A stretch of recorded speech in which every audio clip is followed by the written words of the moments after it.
সম্মানিত উপস্থিতি, একটু গভীর মনোযোগ দেন।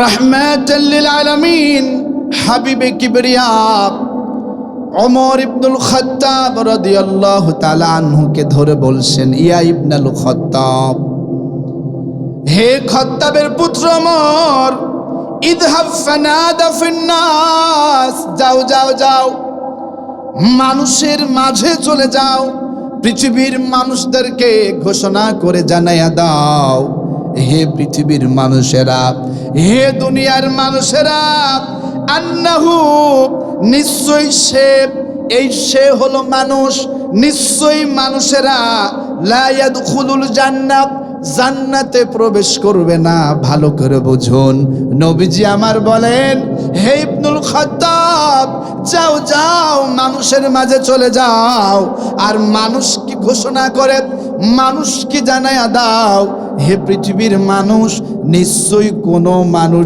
জান্নাতে প্রবেশ করবে না, কেউ প্রবেশ করবে না, ইল্লাল মুমিনুন, ঈমান ছাড়া। মানুষের মাঝে যাও, ঘোষণা করে দাও, ঈমান ছাড়া কেউ জান্নাতে প্রবেশ করবে। এখন যদি বুঝে থাকুন তাহলে বলুন, জান্নাত পাওয়ার প্রথম শর্ত কি আনা? জোরে বলুন, ঈমান। ঈমান ঈমান ঈমান আছে তো সব আছে, ঈমান নাই তো কিচ্ছু নাই। রাহমাতাল লিল আলামিন কত সুন্দর করে বলছেন, পৃথিবীর মানুষেরা, ফামান আহাব্বা মিনকুম আইয়ুযহাযা আনিন নার ওয়া ইয়াদখুলাল জান্নাহ, সুবহানাল্লাহ বলেন। পৃথিবীর মানুষেরা যদি জাহান্নাম থেকে বাঁচতে চায় আর জান্নাত পেতে চায়, জানতে চায় আপনারা কি জাহান্নাম থেকে বাঁচতে চান? নবীজি বলছেন, এ পৃথিবীর মানুষেরা, যদি তোমরা জাহান্নাম থেকে বাঁচতে চাও, যদি তোমরা জান্নাত চাও, তাহলে শোনো শোনো, ফালতুদরিকুহু মাউতাতাহু ওয়া হুয়া মুমিন বিল্লাহি ওয়াল ইয়াউমিল আখির, তাহলে তুমি মরে যাও আল্লাহ এবং আখিরাতের উপরে ঈমান থাকা অবস্থায়। পৃথিবীর মানুষেরা, তোমরা যদি জাহান্নাম থেকে বাঁচতে চাও আর জান্নাত পেতে চাও, তাহলে ঈমানের হালতে, ঈমানের সাথেই মরে যাও। তার মানে যদি আমরা জাহান্নাম থেকে বাঁচতে চাই, যদি আমরা জান্নাত পেতে চাই, শর্ত হলো ঈমানের সাথে মরে যাওয়া। এই জন্য নবীজি আমার কত চমৎকার করে বলেন, ইন্নামাল আমালু বিল খাওয়াতিম, মনে রাখো পৃথিবীর মানুষেরা, শেষ ভালো যার সব ভালো তার, শেষ ভালো যার সব ভালো তার। ইন্নামাল আমালু বিল খাওয়াতিম, যার শেষটা হলো ঈমানি হালত, যে ঈমানের সাথে শেষ নিঃশ্বাস ত্যাগ করলো, এটাই হলো শ্রেষ্ঠ, এটাই হলো অনেক পাওয়া। সুবহানাল্লাহ বলেন। এই জন্য আল্লাহ সুবহানাহু ওয়া তাআলা বলছেন, এই পৃথিবীতে সফল হলো তারা, কদ আফলাহাল মুমিনুন, যারা ঈমান এনেছে, ঈমান এনেছে, ঈমানের সাথেই দুনিয়া থেকে বিদায় নিয়েছে। আমি আল্লাহ বলে দিলাম, এরাই সফল হয়ে গিয়েছে। যারা ঈমান এনেছে এবং ঈমানের হালতে পৃথিবী থেকে বিদায় নিয়েছে, এরাই সফল হয়েছে। সুবহানাল্লাহ বলেন। সম্মানিত উপস্থিতি, আপনাদের কাছে জানতে চাই, পৃথিবীতে যে জিনিসের দাম বেশি, সেই জিনিস কি আপনারা যত্রতত্র ফেলে রাখেন নাকি লুকিয়ে রাখেন? স্বর্ণের মূল্য আমাদের কাছে কম না বেশি? এই জন্য এমন জায়গায় সারাই, মাঝে মাঝে আমার মাইনা কোথায় রাখলাম, নাকি বলেন? স্বর্ণ অলংকারের এত কদর, এত মূল্য আমাদের কাছে, মা বোনেরা মাঝে মাঝে সারাইতে সারাইতে এমন জায়গায় সারায় তো নিজেই পরে খুঁজে পায় না যে কোথায় রাখছিলাম জানো। তার মানে স্বর্ণের মূল্য অনেক। এই পৃথিবীতে যেই জিনিসের দাম যত বেশি, সেই জিনিসটা মানুষ তত বেশি লুকায়া রাখে। সুবহানাল্লাহ বলেন। আল্লাহ তাআলা আপনাকে আমাকে যত নিয়ামত দিয়েছেন তার ভিতরে শ্রেষ্ঠ নিয়ামত হলো ঈমান। কি বলেন? ঈমান আছে তো সব আছে, ঈমান নাই তো কিচ্ছু নাই। আপনার কাছে আপনার মূল্য আপনার আল্লাহর কাছে কাবার চাইতো বেশি যদি থাকে ঈমান। সুবহানাল্লাহ বলেন।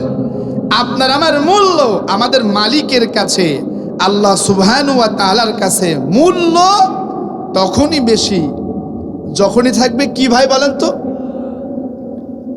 আব্দুল্লাহ বিন ওমর রাদিয়াল্লাহু তাআলা আনহু একদিন কাবার পাশে গেলেন, গিয়ে বলছেন, ইয়া কাবা, হে কাবা, ওয়া আযামাকা ওয়া আযামা হুরমাতাক, হে কাবা তুমি কতই না মর্যাদাশীল, তুমি কতই না সম্মানিত।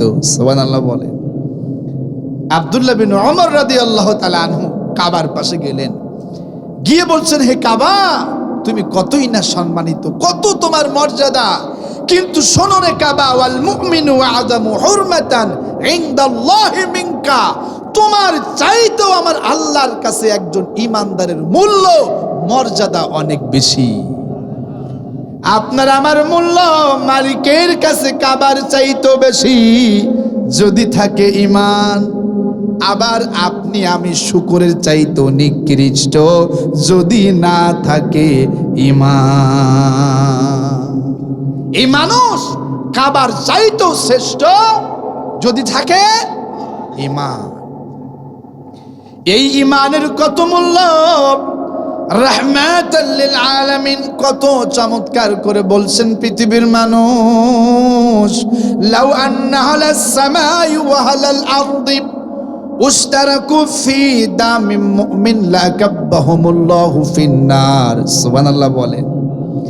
নবীজি আমার বলেন, পৃথিবীর মানুষেরা, লাউ আন্না আলাস সামাই ওয়া আলাল আরদি, যদি আকাশের সমস্ত ফেরেশতা, জানতে চাই সমস্ত সম্মানিত বাঘার পাড়া এলাকাবাসী, বলেন তো আকাশে কত ফেরেশতা আছে? জানেন আকাশে কত ফেরেশতা? আপনারা কি জানেন নাকি? নবীজি বলছেন, সাহাবেরা, এই পৃথিবীর সবচাইতে বড় ময়দান তারে তালাশ করো, পৃথিবীর সবচাইতে বড় ময়দানকে তোমরা তালাশ করো। এই পৃথিবীর সবচাইতে বড় ময়দান তালাশ করার পর ওই ময়দানের মাঝখানে একটা ক্ষুদ্র ক্ষুদ্র বল রেখে দাও। পৃথিবীর সবচাইতে বড় ময়দানের মাঝখানে একটা ক্ষুদ্র বল রেখে দিলে ওই ময়দানের কাছে ক্ষুদ্র বলটা যেমন ছোট দেখা যায়, ঠিক তেমনি সপ্তম আকাশ ষষ্ঠর কাছে তেমন ক্ষুদ্র, ষষ্ঠ পঞ্চমের কাছে ক্ষুদ্র, পঞ্চম চতুর্থর কাছে ক্ষুদ্র, এইভাবে তৃতীয় দ্বিতীয় এবং প্রথম আসমান। নবীজি আমার বলেন, এই যে সাত আসমান সাত আকাশের ভিতরে আমার আল্লাহ এত পরিমাণ ফেরেশতাকে সৃষ্টি করেছেন। কোন ফেরেশতা রুকুতে আছে, কোন ফেরেশতা আছে সেজদায়, কোন ফেরেশতা দাঁড়িয়ে আছেন। এক এক ফেরেশতা এক এক হালতে আমার মালিকের তাসবিহ করছে। সুবহানাল্লাহ বলেন। নবীজি আমার বলেন, শোনো সাহাবীরা, এই যে সাত আকাশ, সাত আকাশের কোথাও এক বিঘাত পরিমাণ জায়গাও ফাঁকা নাই। এত ফেরেশতা আমার আল্লাহ রব্বুল আলামিন আকাশে সৃষ্টি করে রেখেছে। এই সাত আকাশের সমস্ত ফেরেশতা, নবীজি বলছেন, সাত আকাশের সমস্ত অধিবাসী, সমস্ত ফেরেশতা, জমিনের সমস্ত সৃষ্টি, জমিনের সমস্ত সৃষ্টি বলতে শুধু মানুষ না, পৃথিবীতে আল্লাহ সুবহানাহু ওয়া তাআলা যত সৃষ্টিকে সৃষ্টি করেছেন, আকাশের সমস্ত ফেরেশতা, জমিনের সমস্ত সৃষ্টির চাইতেও আমার আল্লাহর কাছে একজন মুমিনের দাম অনেক বেশি। আপনার আমার মূল্য মালিকের কাছে ওই সমস্ত ফেরেশতার চাইতেও বেশি, পৃথিবীর সমস্ত মাখলুকের চাইতেও বেশি যদি থাকে ঈমান। যদি থাকে ঈমান, আপনার আমার মূল্য কাবার চাইতেও বেশি। যদি থাকে ঈমান, আপনার আমার মূল্য মর্যাদা সমস্ত ফেরেশতার চাইতেও বেশি। যদি থাকে ঈমান, আপনার আমার মূল্য, আপনার আমার মর্যাদা পৃথিবীর সমস্ত মাখলুক সৃষ্টির চাইতেও বেশি। এবার বলেন, পৃথিবীর সর্বশ্রেষ্ঠ নেয়ামত আল্লাহর পক্ষ থেকে যেটা পেয়েছি তার নাম কি? ঈমান। বলেন কি? ঈমানের দাবি যদি কোরবানি হয়, সে দাবি পূরণে আমি তৈরি থাকি যেন। ও গো দয়াময় আমার প্রভু দয়াময়, ও গো দয়াময় আমার প্রভু দয়াময়। ঈমানের দাবি সে তো বসে থাকা নয়, ঈমানের দাবি হলো কিছু বিনিময়।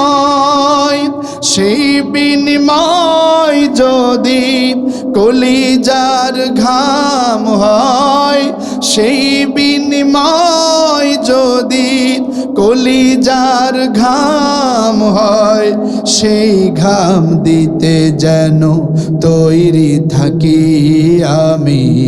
ও গো দয়াময় আমার প্রভু দয়াময়। লিল্লাহে তাকবীর, লিল্লাহে তাকবীর।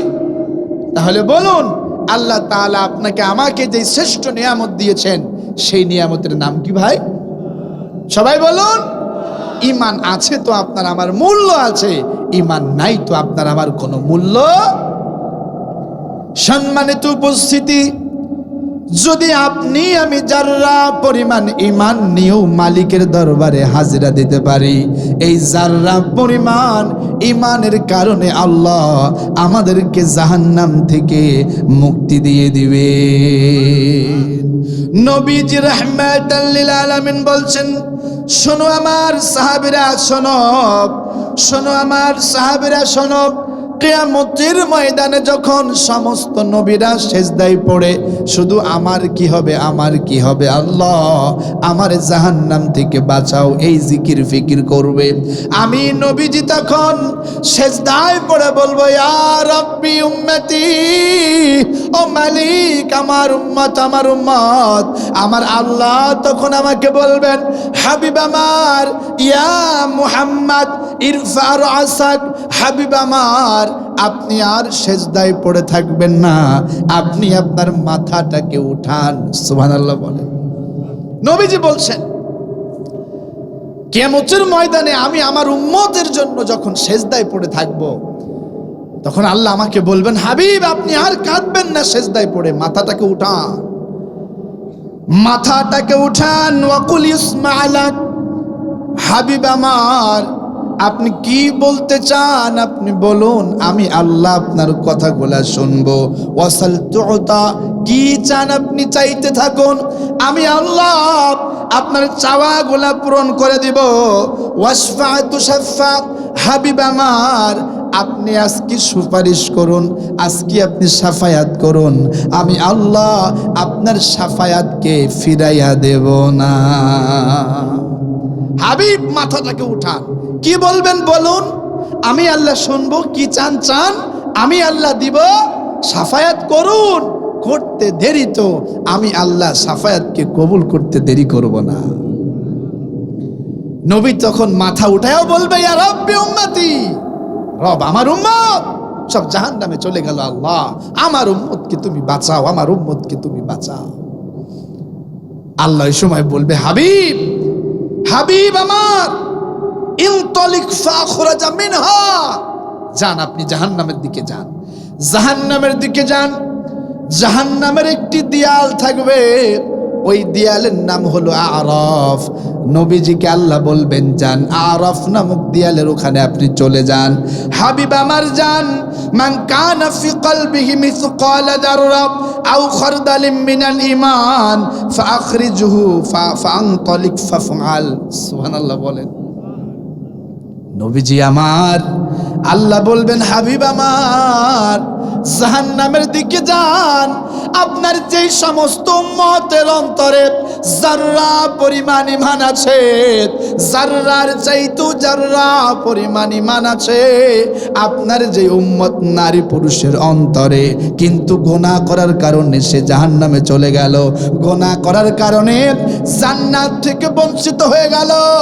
হাবিব আমার আপনার যে উম্মত নারী পুরুষ যাররা পরিমাণ ঈমান নিয়েও আমি আল্লাহর দরবারে হাজির হয়েছে, ওই যাররা পরিমাণ ঈমানের কারণে জান আপনি তাদেরকে জাহান্নাম থেকে বের করে নিয়ে আসুন।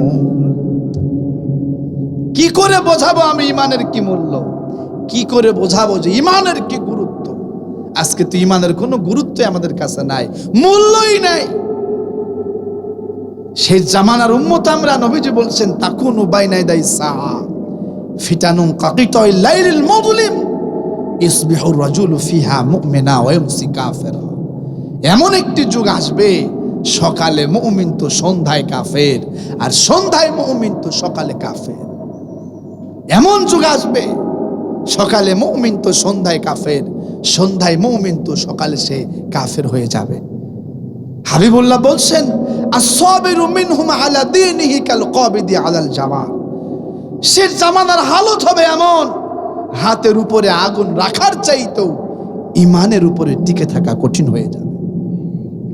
ঘরের মধ্যে ফিতনা, বাইরে ফিতনা, সমাজে ফিতনা, পরিবারে ফিতনা, ব্যবসা বাণিজ্যে ফিতনা, চাকরির জায়গায় ফিতনা, রাষ্ট্রে ফিতনা, সমস্ত জায়গায় শুধু ফিতনার ফিতনা। ঈমান চলে যাওয়ার সমস্ত কারণ দিয়ে মুমিনদেরকে বর্তমানে ঘিরে রেখেছে শয়তানের ফাঁদ এগুলা। অনেক ব্যবসায়ী ব্যবসা করতে গিয়ে বেঈমান হয়ে যাচ্ছে, অনেক রাজনীতিবিদ রাজনীতি করতে গিয়ে বেঈমান হয়ে বসে আছে, অনেক অর্থনীতিবিদ নিজের পেট পূজা করার জন্য বেঈমান হয়ে বসে আছে, অনেক হুজুর নিজের পেট ভরানোর জন্য অনেক হুজুরই বেঈমান হয়ে বসে আছে। আছে না?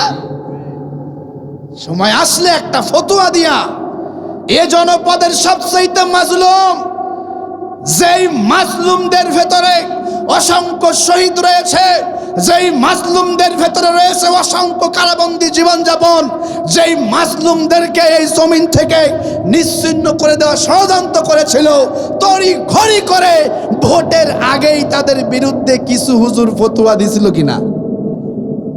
দিছে না? সামান্য দুনিয়ার স্বার্থের জন্য, ঠিক কিনা বলেন? সামান্য কিছু অর্থের জন্য তড়িঘড়ি করে বাতিল পন্থীরে হক বানায়া দিল, হক পন্থীরে বাতিল বানায়া দিল। আর কি করে বললে বুঝবেন আপনি?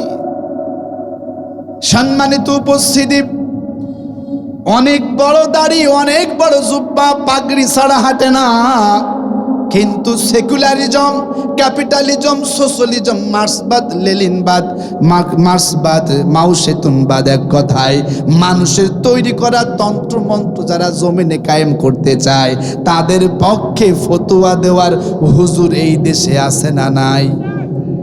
কম না বেশি? আরে সর্বনাশ! এদের আবার পাঠ কি? হ্যাঁ, সম্মানিত উপস্থিতি, আমার মূল আলোচ্য বিষয় হলো ঈমানের মূল্য আমাদেরকে বুঝতেই হবে ইনশাআল্লাহ। বলেন বলেন তো দেখি, জান্নাতের চাবির নাম কি ভাই? বলেন। হ্যাঁ, নামাজ নাকি?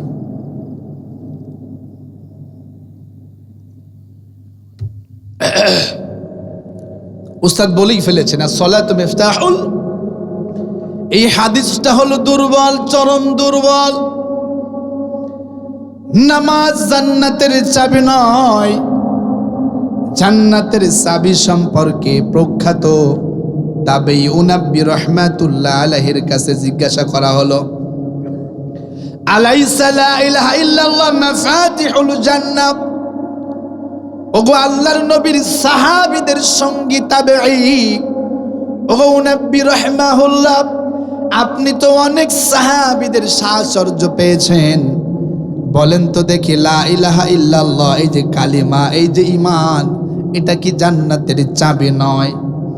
তখন তাবেঈ বলছেন, ক্বালা বালা, হ্যাঁ, ঈমান হলো জান্নাতের চাবি, ওয়ালাকিন লাইসা মিফতাহুন ইল্লা লাহু আসনান, কিন্তু বলো দেখি, দাঁত ছাড়া কি চাবি হয়? আপনাদের যে বাড়িতে চাবি আছে, ওই চাবিতে কি দাঁত বা খাসকাটা আছে না নেই? আছে।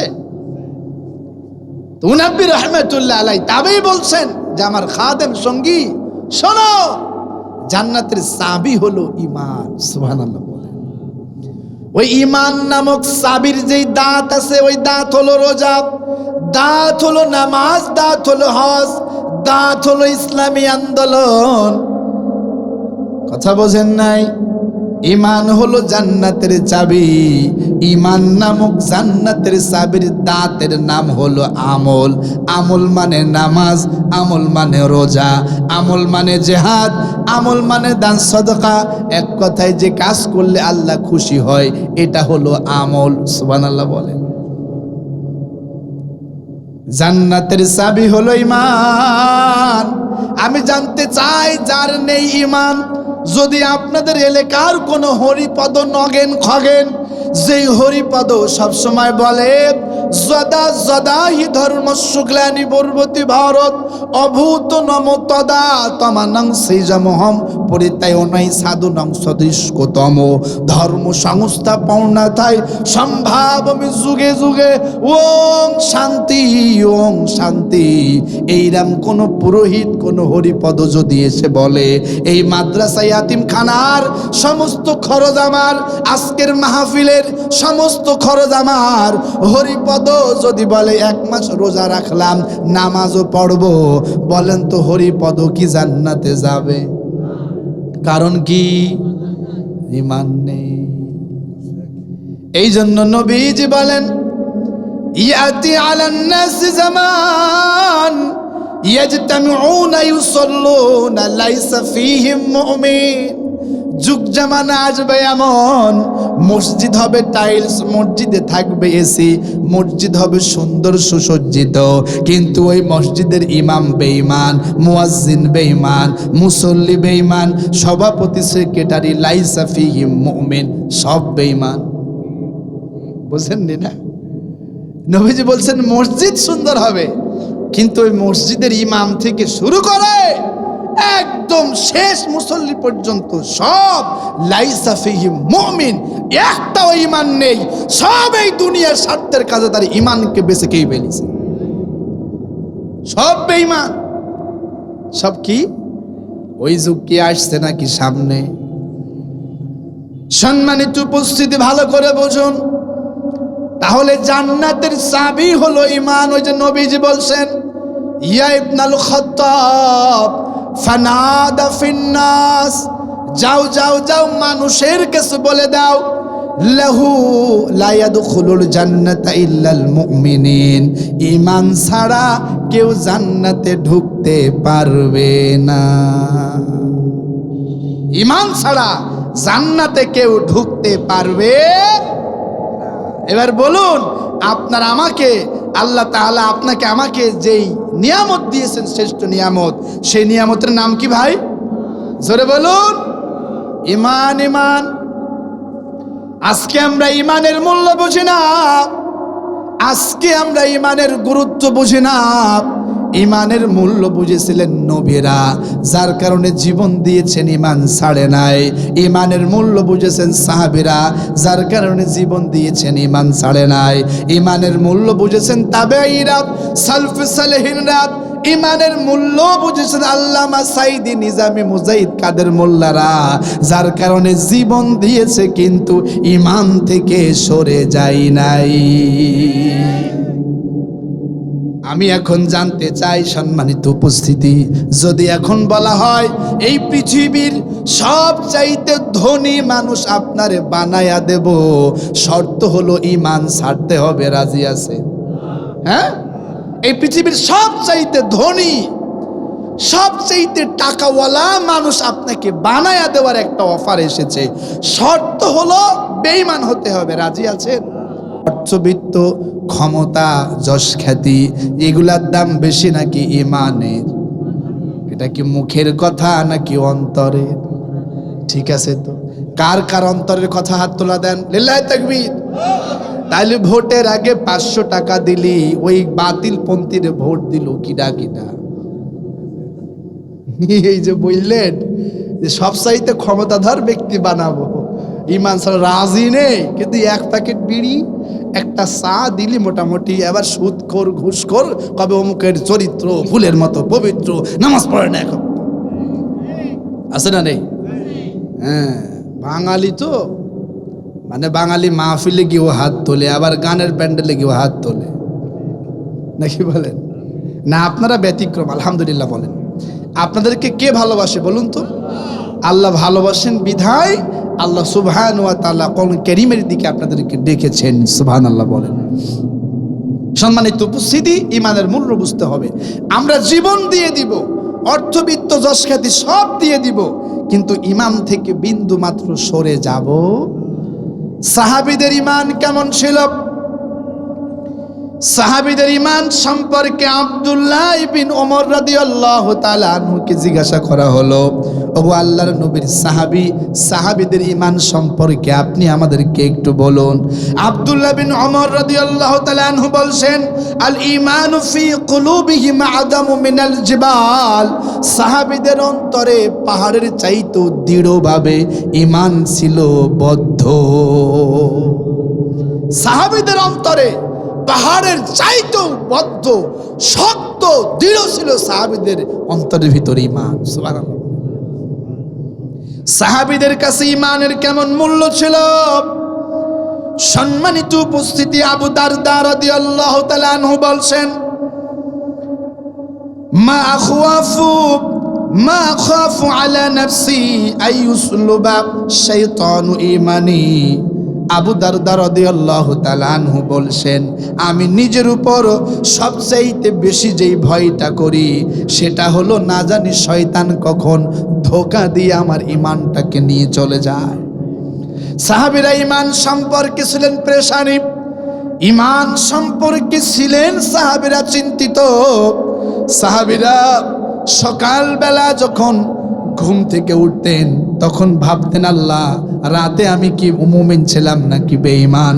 আবার যখন সন্ধ্যা হতো তখন বলতো, আল্লাহ এই সারাটা দিন কর্মব্যস্ততা গেল, এই কর্মব্যস্ততার ভিতরে আমি আমার ঈমানটাকে হারাইয়া ফেলিনি। তো এই ঈমান নিয়ে সমস্ত সাহাবীরা চিন্তিত ছিল। সম্মানিত উপস্থিতি, মুআজ ইবনে জাবাল রাদিয়াল্লাহু তাআলা আনহু প্রায়শ তার সঙ্গী সাথীদেরকে বলতেন, ইজলিসু বিনা নুমিনু সাআ। আমার সঙ্গীরা, আমার বন্ধুরা, আমার সাথীরা, এখানে আসো, একটুখানি বসো। ইজলিসু বিনা, আসো না আবার নবায়ন করি। নুমিনু সাআ, মৃত্যু আসার আগে, কিয়ামত আসার আগে, ওই হঠাৎ অতর্কিত আকস্মিক ঘটনা ঘটার আগে আসো না ঈমানটাকে আবার নবায়ন করি। সুবহানাল্লাহ বলেন। সাহাবীরা বলতেন যে আসো বসো, আবার ঈমানকে নবায়ন করি, ঈমানকে নবায়ন করি।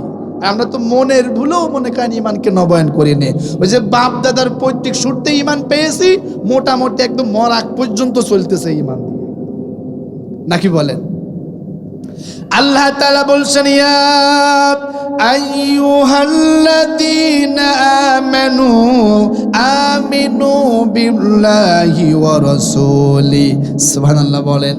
আল্লাহ বলছেন, ঈমানদারেরা, ইয়া আইয়ুহাল্লাযীনা আমানু, ওহে যারা ঈমান এনেছো, আমিনু, আবার ঈমান আনো। কি বলছেন? ঈমানদারেরা আবার ঈমান। মুফাসসির আয়াতের ব্যাখ্যায় বলছেন, ওহে ঈমানদারেরা আবার ঈমান আনো বলতে, ওহে ঈমানদার নারী পুরুষেরা, তোমরা তোমাদের ঈমানকে সতেজ রাখো। ওহে ঈমানদারেরা, তোমরা তোমাদের ঈমানের ব্যাপারে যত্নশীল হও। ওহে ঈমানদারেরা, তোমরা তোমাদের ঈমানের ব্যাপারে সব সময় পেরেশানিতে থাকো। তার মানে ঈমানদারেরা, শয়তান হলো ঈমানচোর। তোমার মুখ দিয়া, তোমার চিন্তা দিয়া, তোমার কথায়, তোমার চিন্তায়, তোমার হাত, তোমার কর্মের ভেতরে এমন কিছু ঢুকাইয়া দেবে তোমার অজান্তেই তুমি বেঈমান হয়ে যাবে। নাউজুবিল্লাহ বলেন। শয়তান ভাত পেতে বসে আছে। বলেন তো ঈমান সূরের নাম কি? জোরে বলুন।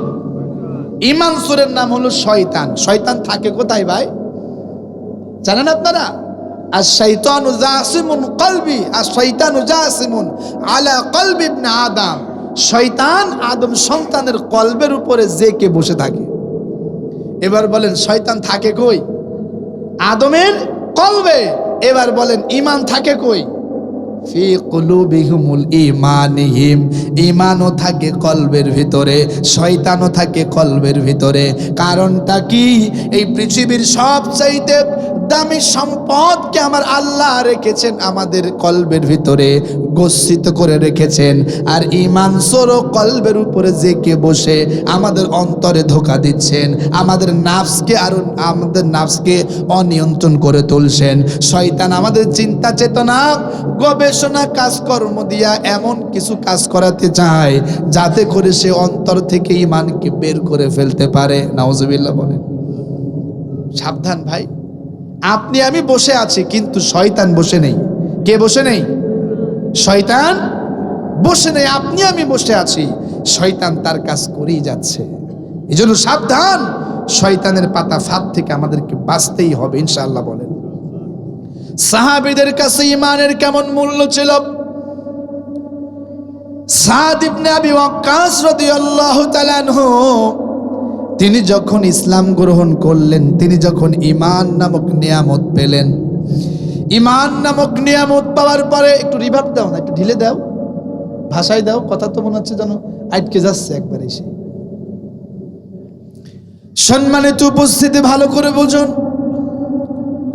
সাদ ইবনে ওয়াক্কাস রাদিয়াল্লাহু তাআলা আনহু যখন ঈমান নামক নিয়ামত তিনি পেলেন, এই ঈমান নামক নিয়ামত পাওয়ার পর তার মা বলছে, আমার সন্তান শোনো, আমার সাদ ইবনে ওয়াক্কাস, আমি তোমারে অনেক ভালোবাসি। সাদ ইবনে আবি ওয়াক্কাস তার মাকে অনেক ভালোবাসতেন। এই জন্য মা বলছে, আমার কলিজার টুকরা সন্তান, তুমি যদি ঈমান না ছাড়ো আমি কিন্তু কোনো খাবারই খাবো না, পানিও পান করব না। সাদ ইবনে আবি ওয়াক্কাস বলছেন, লা তাফআলি উম্মি, ওগো মা, আমি আপনাকে অনেক ভালোবাসি। ওগো মা, আমি আপনাকে অনেক ভালোবাসি। লা তাফআলি উম্মি, আপনি এমনটা করবেন না। আমার মা, ইন্নী লা আদাউ দীনি হাযা লিশাই, পৃথিবীর কোনো কিছুর বিনিময়েও আমি যে ঈমান এনেছি, দিন গ্রহণ করেছি, আমি সাদ কখনো এই ঈমান ছেড়ে দেব না। সাদ ইবনে আবি ওয়াক্কাসের মা 3 দিন না খেয়ে আছে, কারণ তিনি জানেন যে আমার সন্তান আমারে অনেক ভালোবাসে, আমি না খেয়ে অসুস্থ হয়ে গেলে আমার সন্তান ঈমান ছেড়ে দেবে, আবার তার পূর্বের ধর্মে আসবে। এই জন্য সাদ ইবনে আবি ওয়াক্কাসের আম্মা 3 দিন না খেয়ে আছে। 3 দিন না খেয়ে থাকার পরে সাদ ইবনে আবি ওয়াক্কাস বলছেন, তালিমি ইয়া উম্মি, ওয়াল্লাহি, আমার মা, আপনি জেনে রাখুন, ওই আল্লাহর শপথ, লাউ কানাত লাকি মিয়াতু নাফসিন ফাখরাজতা নাফসান নাফসা, আমার মা, আপনার যদি 100 জীবন থাকতো। কত জীবন?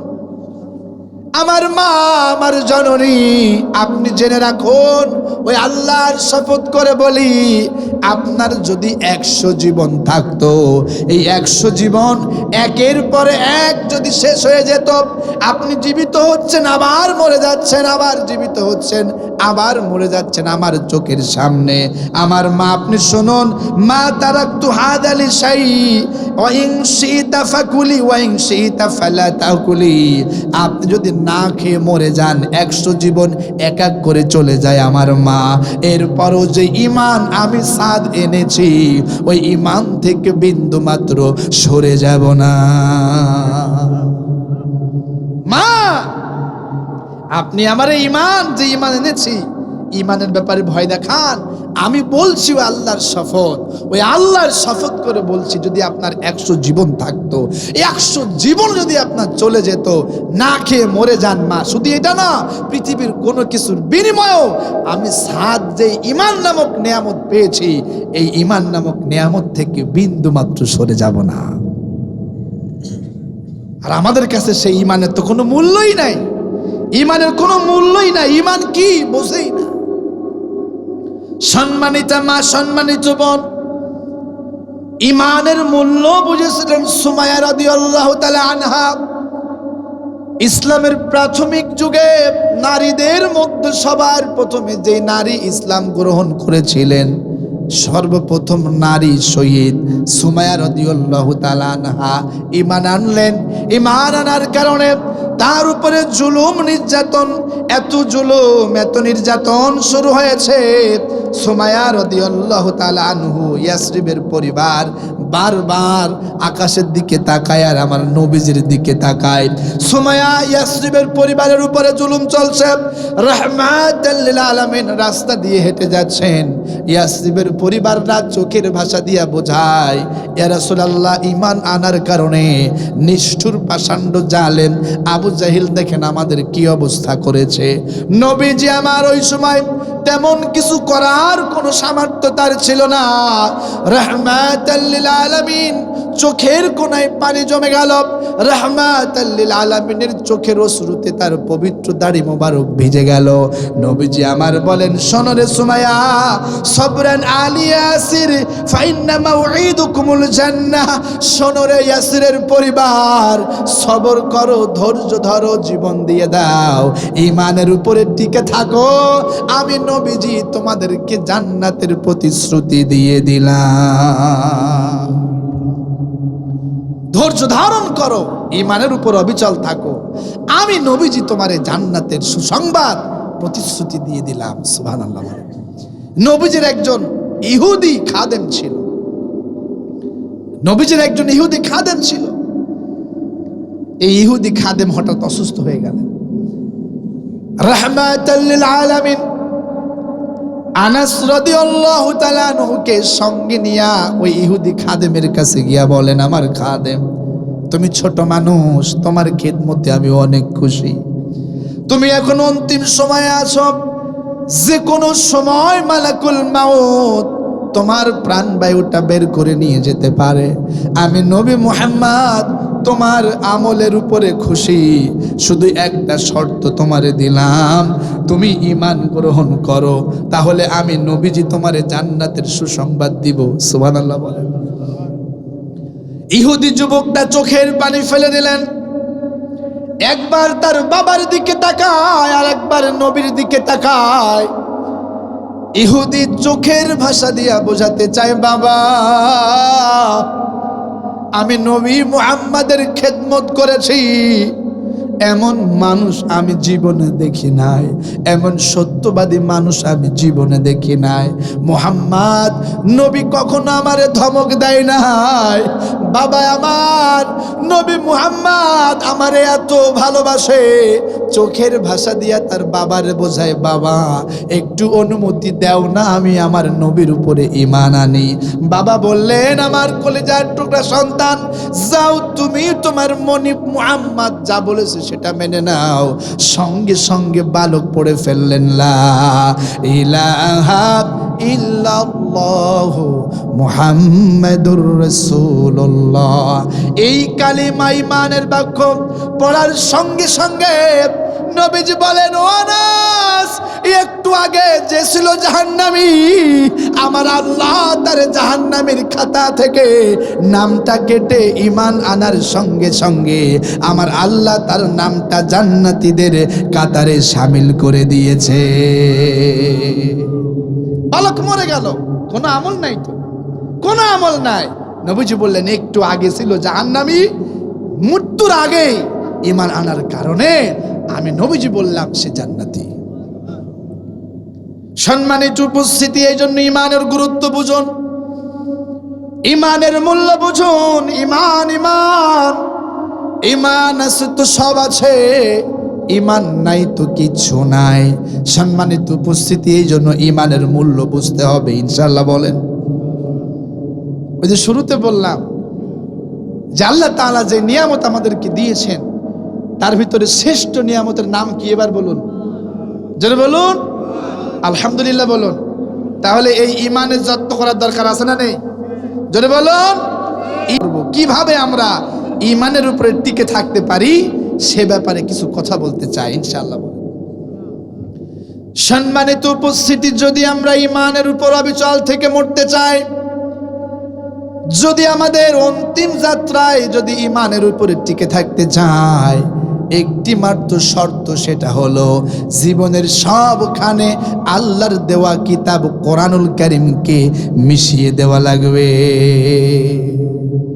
যদি আমরা ইমানের উপরে ইস্তেকামাত থাকতে চাই, জীবনের সবখানে যেখানে যাই না কেন সেখানে রাখতে হবে আল্লাহর কোরআন ইনশাআল্লাহ বলেন। আল্লাহ তাআলা বলছেন, শাহরু রমাদানাল্লাযী উনজিলা ফীহিল কুরআনু হুদাল লিন-নাসি ওয়া বায়্যিনাতিম মিনাল হুদা ওয়াল ফুরকান।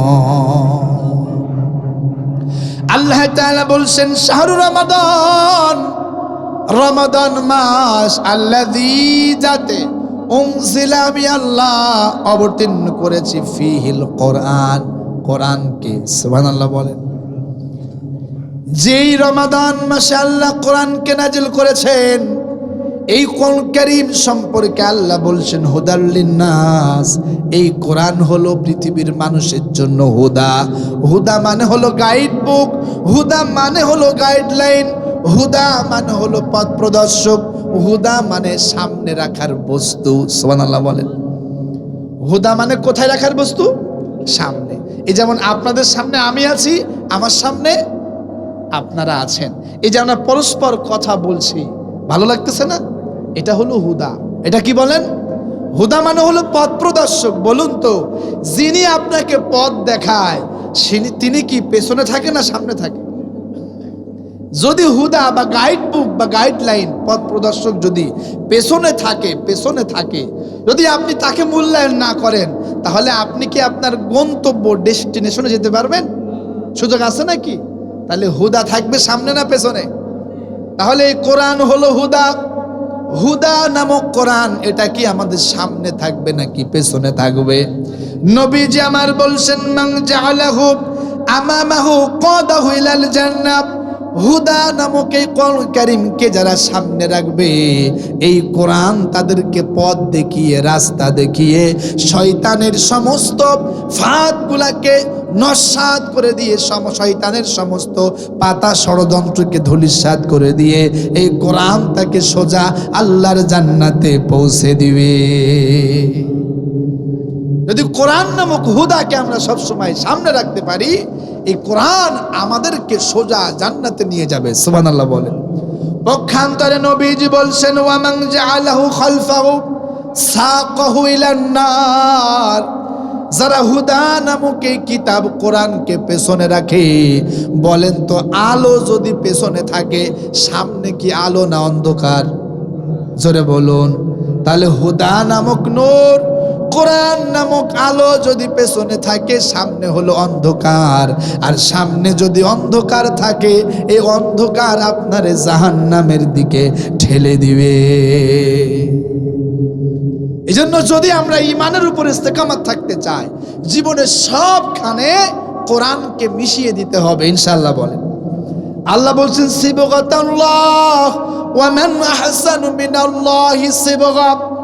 সর্বোৎকৃষ্ট রং হলো আমি আল্লাহর রং, আল্লাহর রং হলো কোরআন। সুবহানাল্লাহ বলেন। আল্লাহর রং কি ভাই? কোরআন। তোমরা কোরআনের রঙে নিজেকে রঙিন করে ফেলো, এটাই হলো সর্বশ্রেষ্ঠ রং। কোরআনের রঙে নিজেকে রঙিন করা মানে হলো আমাদের কথা হবে কোরআন, চিন্তা হবে কোরআন, গবেষণা হবে কোরআন, আমাদের কাজ কর্ম, ব্যবসা বাণিজ্য, রাজনীতি, অর্থনীতি, এক কথায় আমাদের পরিবার থেকে শুরু করে পররাষ্ট্রনীতি পর্যন্ত জীবনে সবখানে হওয়া লাগবে কোরআন। কথা বোঝেন নাই? এই জন্য আব্দুল্লাহ ইবনে আব্বাস রাদিয়াল্লাহু তাআলা আনহু রাইসুল মুফাসসির তিনি চমৎকার করে বলছেন, পৃথিবীর মানুষ, যদি তোমরা ঈমানের উপরে ইস্তেকামাত থাকতে চাও, যদি তোমরা শয়তানের ধোঁকা থেকে বাঁচতে চাও, নাফসের ধোঁকা থেকে বাঁচতে চাও, যদি তোমাদের দায়িত্ব আল্লাহকে দিতে চাও, আমি জানতে চাই আপনারা কি চান আপনাদের দায়িত্ব আল্লাহ নেক? চান কি? তো তিনি বলছেন, দামিন আল্লাহ লিমান ক্বরাআল কুরআন ওয়াত্তাবা মা ফি, যারা এই কোরআনকে সামনে রাখে, কোরআনের বিধিবিধান অনুযায়ী জীবনকে গঠন করে, আমার আল্লাহ এদের দায়িত্ব নিজে নিয়ে নেয়। যারা কোরআন মোতাবেক জীবন গঠন করে, এদের দায়িত্ব কে নেয়? আব্দুল্লাহ ইবনে আব্বাস রাদিয়াল্লাহু তাআলা আনহু এবার বলছেন যে, আল্লাহ ইউদিল্লা ফিদ দুনিয়া ওয়ালা ইয়াশকা ফিল আখিরাহ, যারা জীবনে সবখানে কোরআনকে মিশিয়ে দেয়, এরা দুনিয়াতে কখনো পথভ্রষ্ট হবে না, আখিরাতে কখনো দুর্দশাগ্রস্ত হবে না। তার মানে দুনিয়াতে হেদায়েতের উপর অবিচল থাকবে, আখিরাতের ময়দানে ওরা নাজাত পেয়ে জান্নাত পেয়ে যাবে। নবীজি একদিন বসে আছেন সাহাবীদেরকে নিয়ে, হঠাৎ করে নবীজি বলেন, সাহাবীরা, ইন্না লিল্লাহি আহলিনা মিনান নাস, নিশ্চয়ই এই পৃথিবীতে এমন কিছু মানুষ রয়েছে যে মানুষগুলা হলো আল্লাহর পরিবারের লোক। সুবহানাল্লাহ বলবেন। নিশ্চয়ই পৃথিবীতে এমন কিছু মানুষ রয়েছে যে মানুষগুলা হলো আল্লাহর পরিবারের লোক। সাহাবীরা বলছেন, কলু মান হুম ইয়া রাসূলুল্লাহ, ওগো আল্লাহর রাসূল, আল্লাহর পরিবারের লোক এরা আবার কারা? নবীজি বলছেন, ক্বাল আহলুল কুরআনি হুম আহলুল্লাহি ওয়া খাসসাতু। সুবহানাল্লাহ বলেন। ওরাই হলো আল্লাহর পরিবারের লোক, যারা কোরআনওয়ালা, যারা কোরআন দিয়া নিজের জীবনকে সাজিয়েছে, কোরআন মোতাবেক নিজের জীবনকে গঠন করেছে, ওরা আল্লাহর পরিবারের লোক, ওরাই হলো খাস লোক। ওদের কোনো চিন্তাও নাই, ওদের কোনো ভয় নাই। আল্লাহ তাআলা বলছেন, ফাইম্মা ইয়াতিয়ান্নাকুম মিন্নি হুদান ফামান তাবিআ হুদায়া ফালা খাউফুন আলাইহিম ওয়ালা হুম ইয়াহজানুন। আল্লাহ তাআলা বলছেন, যারা আমার পক্ষ থেকে নাজিলকৃত যে হুদা দিয়েছি, যারা এই হুদাকে সামনে রাখে, হুদা মোতাবেক নিজের জীবনকে পরিচালিত করে, এরা কখনো পথভ্রষ্ট হবে না। আমার কোরআন এদেরকে পথ দেখায়া সোজা জান্নাতে নিয়ে যাবে। সুবহানাল্লাহ বলেন। ওদের কোনো ভয়ও নাই, ওদের কোনো চিন্তাও নাই। সম্মানিত উপস্থিতি, তাহলে যদি আমরা ঈমানের উপর ইস্তেকামাত থাকতে চাই, তাহলে জীবনের সবখানে মিশিয়ে দিতে হবে কোরআন। ইনশাআল্লাহ বলেন। ব্যবসায়ী ব্যবসা করবে কোরআন দিয়া, কি দিয়া বলেন? শয়তান। বুদ্ধিমান শয়তান হয় নাকি? এই পৃথিবীর সবচাইতে বুদ্ধিমান ব্যক্তি সম্পর্কে নবীজি আমার বলছেন, পৃথিবীর মানুষেরা, মানাকাইসুন নাস ওয়া হাজামুন নাস, ইয়া রাসূলুল্লাহ। সাহাবীরা বলছে, ওগো নবী, ওগো আল্লাহর নবী, আপনি আমাদেরকে বলুন এই পৃথিবীর সবচাইতে বুদ্ধিমান কে, চতুর কে, চালাক কে? নবীজি আমার বলেন, ক্বাল আকসারুহুম যিকরাল লিল মাউত ওয়া আকসারুহুম ইস্তিদাদা উলাইকা লা কিয়াস যাহাবু বিশারফাতিদ দুনিয়া ওয়া কারামাতিল আখিরাহ। সুবহানাল্লাহ বলেন। নবীজি বলছেন, শোনো সাহাবীরা, এই পৃথিবীর সবচাইতে বুদ্ধিমান, চতুর, চালাক হলো সে, যেই পৃথিবীর চরম সত্য, চরম বাস্তবতা, মৃত্যুকে স্মরণে রাখে। এই পৃথিবীর সবচাইতে বুদ্ধিমান হলো সে, যে মৃত্যুকে স্মরণে রাখে আর মৃত্যুর পরবর্তী জীবনের জন্য উত্তম আমল করে। সুবহানাল্লাহ বলেন। বাহলুল পাগল, নাম হচ্ছে আমর বিন ওয়াহাব। সবাই ওরে পাগল বলতো, আসলে আমাদের চোখে পাগল সে, ওই যে মসজিদে নামাজ পড়ে, কথা বোঝেন না, যে আল্লাহওয়ালা, আমরা ওরে কি বলি? হ্যাঁ বলেন বলেন, পাগল বলে। পাগল আসলে পাগল থাকে, বাহলুল পাগল নামক এক আল্লাহর ওলি ছিলেন, আল্লাহওয়ালা ছিলেন বাগদাদে। খলিফা হারুন রশিদের জামানায় খলিফা হারুন রশিদের লাঠি ছিল হাতে, লাঠি দিয়া বলছে, বাহলুল রে, এই পৃথিবীতে সবচাইতে বোকা, সবচাইতে বোকা বোকা আহাম্মক যে, তোরে আমি লাঠি একটা আমানত দিলাম, এই লাঠি নামক আমানতটা পৃথিবীর সবচাইতে বোকা, পৃথিবীর সবচাইতে নির্বোধ লোকটার কাছে তুমি হস্তান্তর করবে, তোমারে দিলাম। বাহলুল খুব খুশি মনে লাঠিটা নিল। লাঠি নিয়ে বাহলুল পাগল খুঁজে বেড়াচ্ছে পৃথিবীর সবচাইতে বোকা কে, চালাক কে, কাউরে খুঁজে পায় না। বাহলুল ফিরে আসার পরে বলে, হে বাহলুল, তুমি কি কোনো বোকা বা কোনো পাগল, কোনো আহাম্মককে, কোনো যে চালাক না এমন লোককে কি তুমি পাও নাই? বলে, না, পাই নাই, আমি খুঁজতেছি, পাইলে আপনার আমানতটারে হস্তান্তর করব। বাহলুল পাগল খুঁজতে খুঁজতে অনেকদিন পর আবার রাজদরবারে হাজির।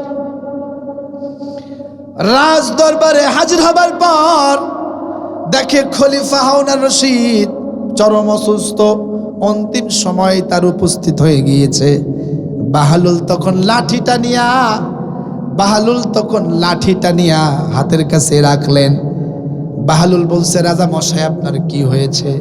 রাজা বলে, বাহলুল রে, পৃথিবীর কোনো ডাক্তার আমার রোগ সারাতে পারে নাই, আমি এক অনন্ত অসীম পথের যাত্রা শুরু করেছি। বাহলুল বলছে, রাজা মশাই, আপনি তো বাইরের কোনো খাবার খান না, যদি কেউ আপনার বিষ খাওয়ায়া মেরে ফেলে, এই ভয়ে তো বাইরের কোনো খাবার আপনি খান না। তো আপনার রাজদরবারের যে বাবুর্চি আছে, যেহেতু অনন্ত অসীম পথের যাত্রা শুরু করবেন, তাহলে ওই যাত্রায় আগে ভাগে আপনার বাবুর্চিরে পাঠান, বাবুর্চি রান্না পাক করে রাখবে, না হলে আপনি খাবেন কি? খলিফা তখন বললেন, বাহলুল, তুই আসলেই বোকা, আসলে তুই বোকা, আসলেই তুই নির্বোধ। আমি যে অনন্ত অসীম পথের যাত্রা শুরু করেছি, সেখানে কোনো বাবুর্চি পাঠানো যায় না। বাহলুল বলে, বাবুর্চি যখন পাঠাবেন না, আপনি তো কোথাও যেতে গেলে আগেই সৈন্য সামন্ত পাঠায়া আপনার নিরাপত্তা নিশ্চিত করেন, অন্তত পক্ষে আপনার দেহরক্ষীগুলারে নিয়ে যায়েন। বাহলুল বলছে, বাহলুলকে বলা হচ্ছে, খলিফা বলছে, বাহলুল রে, আমি আমার মালিকের ডাকে সাড়া দিয়া এই দুনিয়া ছেড়ে চলে যাচ্ছি রে বাহলুল। তখন খলিফার দুই চোখ দিয়া অশ্রু গড়িয়ে পড়ছে, খলিফার শরীরে প্রচন্ড জ্বর, খলিফার দেহ কাঁপতেছে, খলিফার কপালে ঘামগুলা জমা হয়ে গিয়েছে। খলিফা বলে, আমি যেখানে যাচ্ছি না পাঠানো যায় বাবুর্চি, না নেওয়া যায় দেহরক্ষী। তখন বাহলুল হাতে থাকা লাঠিটা খলিফার কাছে দিয়া বলে, খলিফা, যেই জগতে কোনো বাবুর্চি নেওয়া যায় না, দেহরক্ষী নেওয়া যায় না, যেই জগতে অনন্ত অসীম কালে যেতে হয় একা একা, সঙ্গী হলো আমল, সেই জগতের জন্য তো আপনি কিছু করেন নাই। আপনার চাইতে পাগল বোকা আর কে হতে পারে? এই নেন আপনার লাঠি, আপনি সব চাইতে বড় বোকা। আমরা মনে করি এই হলো চালাক, যে দুনিয়ার অর্থবিত্ত, টাকা পয়সা, মেম্বার, চেয়ারম্যান, এমপি, মন্ত্রী হয়েছে, মনে করি ওই বড্ড চালাক, নাকি বলেন? না, সবচাইতে বড় বোকা হলো সে যে ক্ষণস্থায়ী দুনিয়ার মোহে পড়ে অনন্ত অসীম আখেরাতকে ভুলে যায়। ওর চাইতে বোকা আর কেউ হতে পারে? নবীজি বলছেন, খায়রুন নাসি মান তালা উমরুহু ওয়া হুসনু আমালুহু, এই পৃথিবীর সবচাইতে বুদ্ধিমান, চতুর, চালাক, উত্তম মানুষ হলো সে ব্যক্তি যে ব্যক্তি হায়াত পেয়েছে, আখিরাতের জীবনের জন্য আমল করেছে। সুবহানাল্লাহ বলেন। চালাক হলো সে যে ইমানের মূল্য বুঝেছে, ইমানের উপর ইস্তেকামাত থেকেছে, দুঃখ, কষ্ট, যন্ত্রণা, বাধা বিপত্তিকে মারিয়েছে, জীবন দিয়েছে, কিন্তু ইমান দেয় নাই, আখিরাতের কথা চিন্তা করেছে, সেই হলো সবচাইতে বুদ্ধিমান। তাহলে বুদ্ধিমান হলো সে